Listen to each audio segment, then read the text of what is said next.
பேசுவது கிளியா இல்லை பெண்ணரசி மொழியா?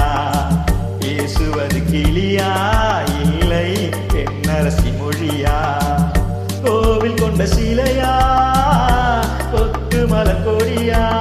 ஓ, பேசுவது கிளியா இல்லை பெண்ணரசி மொழியா?